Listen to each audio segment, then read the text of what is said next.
आज आपके सामने समय चाल दूरी से रिलेटेड एक सवाल है। इस सवाल के अगर ध्यान से सवाल के बारे में देखा जाए तो ये सवाल स्पेशल अगर देखा जाए तो उत्तर प्रदेश पुलिस परीक्षा का सबसे पसंदीदा सवाल जो लिखा है ये वर्ड, वाकई में ये उत्तर प्रदेश पुलिस का बेहद पसंदीदा सवाल है जो अक्सर एग्ज़ाम में आपको दिखेगा ज़रूर। पिछले कई एग्ज़ामों में आया हुआ है और आगामी एग्ज़ाम में आने के चांस इसके बहुत ही ज़्यादा हैं। देखिए सवाल कुछ नहीं है, बस खाली आप अगर ध्यान से इस चीज़ को समझ जाओगे जो इसमें चीज़ें दी गई हैं तो आप इस सवाल को देख के ही आंसर बता दोगे। ठीक है, पहली चीज़ तो ये है कि ये सवाल जो है ये समय चाल दूरी से रिलेटेड सवाल है। तो समय चाल दूरी से रिलेटेड जो ये सवाल है उसमें एक कॉन्सेप्ट तो मान लो सबको पता होगा कि भाई चाल बराबर दूरी बटे समय, चाल बराबर दूरी बटे समय, ये चीज़ होती है। अब इसी चीज़ में थोड़ी सी चीज़ें आपको एडवांस पता होनी चाहिए कि अगर ये चीज़ मान लो हम कभी अप्लाई करते हैं तो वहाँ पे क्या चीज़ें कैसे जल्दी हम सोच सकते हैं। जैसे भाई अगर आपसे कह दिया जाए कि चाल बराबर दूरी बटे समय, ये फार्मूला होता है, हमने कह दिया कि दूरी कांस्टेंट है, दूरी कांस्टेंट है। दूरी कांस्टेंट होने का मतलब ये है कि जैसे एक आदमी उन्नाव से कानपुर गया, बात समझिएगा, एक आदमी उन्नाव से कानपुर गया, ठीक, और दूसरा आदमी भी उन्नाव से कानपुर गया, तो कहने का मतलब ये है कि दोनों व्यक्ति उन्नाव से कानपुर ही तो गए हैं। तो इस कंडीशन में आप ये कह सकते हो कि जो दोनों के द्वारा चली गई दूरियां हैं ये कांस्टेंट हैं। ये कैसी हैं? कांस्टेंट हैं। तो अगर ऐसे समझने का प्रयास आप करो कि चाल बराबर दूरी बटे समय, तो अगर दूरी कांस्टेंट हो जाए तो उस कंडीशन में क्या होता है कि जो चाल और समय होता है वो एक दूसरे के रिवर्स होते हैं। कैसे होते हैं? रिवर्स। लेकिन कब? जब दूरी कांस्टेंट हो। ठीक है, रिवर्स होने का मतलब क्या है कि जैसे चाल का रेशियो दिया है, ठीक, तो आप उसका उल्टा कर दोगे समय का रेशियो मिल जाएगा। समय का रेशियो दिया है उसका उल्टा कर दोगे चाल का रेशियो मिल जाएगा। लेकिन कब? जब दूरी कांस्टेंट हो। ठीक है, अब इतने लेक्चर सुनने के बाद क्या सवाल को इतनी लेंदी तरीके से आप लगाओगे? नहीं। अब इस सवाल में आपको जुगाड़ सेट करना है, लेकिन जो पहले हमने बताया ना उस चीज़ को दिमाग में आप रखिएगा। क्या करना है? उस चीज़ को दिमाग में स्टोर करना है, लेकिन लगाना सवाल आपको है बहुत जल्दी, 1 सेकेंड में। आइए देखते हैं सवाल को कैसे जल्दी लगाएंगे, ध्यान दीजिएगा। देखिए सवाल को एक बार पहले हम लोग पढ़ते हैं।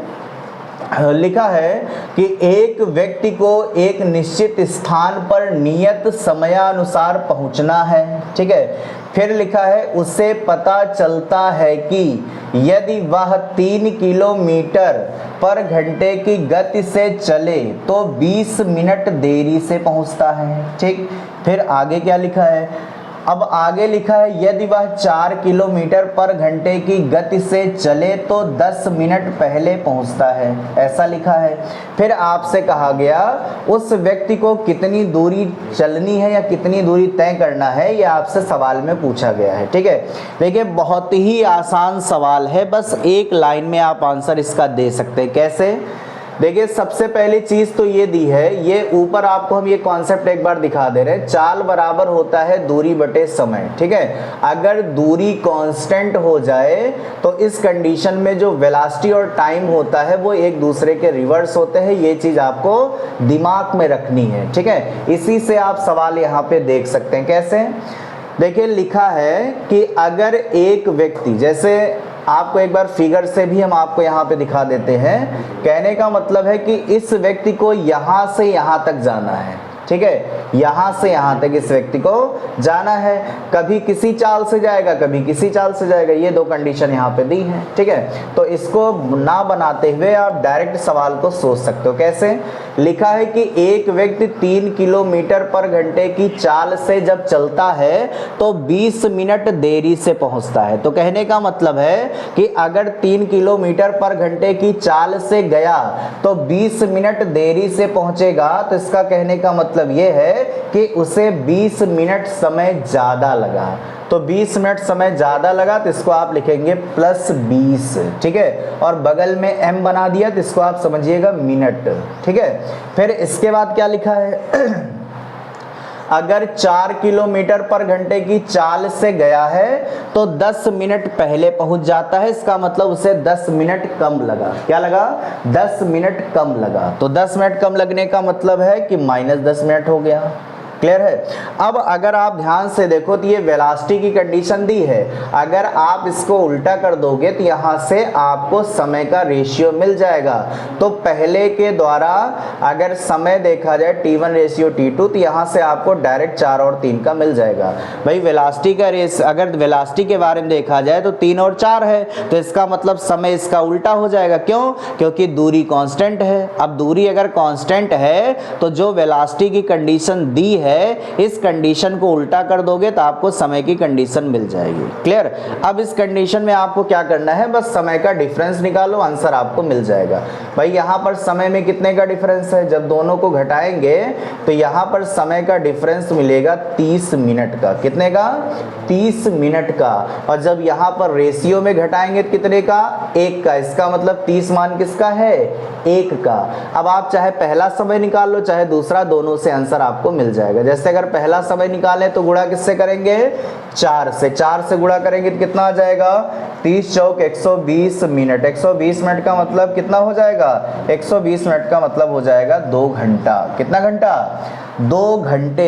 तो कहने का मतलब है कि उस आदमी को अपने गंतव्य पर पहुंचने में 2 घंटे का समय लगता है। कब?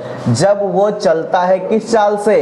3 किलोमीटर पर घंटे की चाल से। दोबारा सुनिए उस व्यक्ति को पहुंचने में 2 घंटे का समय लगता है। कब? जब वो चलता है 3 किलोमीटर पर घंटे की चाल से।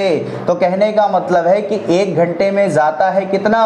3 किलोमीटर। अगर 1 घंटे में 3 किलोमीटर जाएगा तो 2 घंटे में भैया कितना जाएगा? 6 किलोमीटर। ध्यान दीजिए, अगर 1 घंटे में 3 किलोमीटर गया है तो जाहिर सी बात है 2 घंटे में कितना जाएगा?